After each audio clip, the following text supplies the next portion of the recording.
আসসালামু আলাইকুম ফ্রেন্ডস, এডুজেট শিক্ষায় আপনাদেরকে স্বাগতম। আপনারা সবাই কেমন আছেন? আশা করি সবাই ভালো আছেন। বরাবরের মতো আপনাদের সাথে আছি আমি সাইফুল ইসলাম। চলে এসেছি নতুন একটি ভিডিও নিয়ে।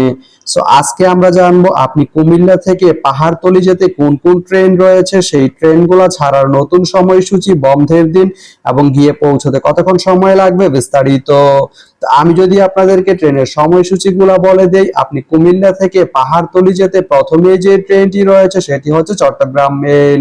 চট্টগ্রাম মেল ট্রেনটি কুমিল্লা থেকে ছাড়বে রাত 3টা 48 মিনিটে এবং এটি পাহাড়তলি গিয়ে পৌঁছবে সকাল 6টা 40 মিনিটে। এই ট্রেনটির কোনো অফ ডে নেই। এরপরে রয়েছে কর্ণফুলী। কর্ণফুলী ট্রেনটি কুমিল্লা থেকে ছাড়বে দুপুর 2টা 28 মিনিটে এবং এটি পাহাড়তলি গিয়ে পৌঁছবে বিকেল 5টা 25 মিনিটে। এই ট্রেনটির কোনো অফ ডে নেই। এরপরে রয়েছে ময়মনসিংহ মেল। ময়মনসিংহ মেল ট্রেনটি কুমিল্লা থেকে ছাড়বে দুপুর 3টা 59 মিনিটে এবং এটি পাহাড়তলি গিয়ে পৌঁছবে রাত 8টা 3 মিনিটে। এই ট্রেনটির কোনো অফ ডে নেই।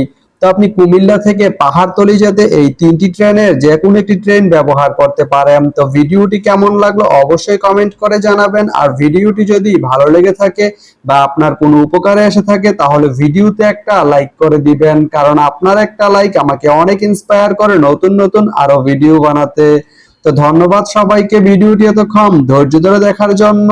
ভালো থাকবেন, সুস্থ থাকবেন, এডুজেট শিক্ষার সঙ্গেই থাকবেন।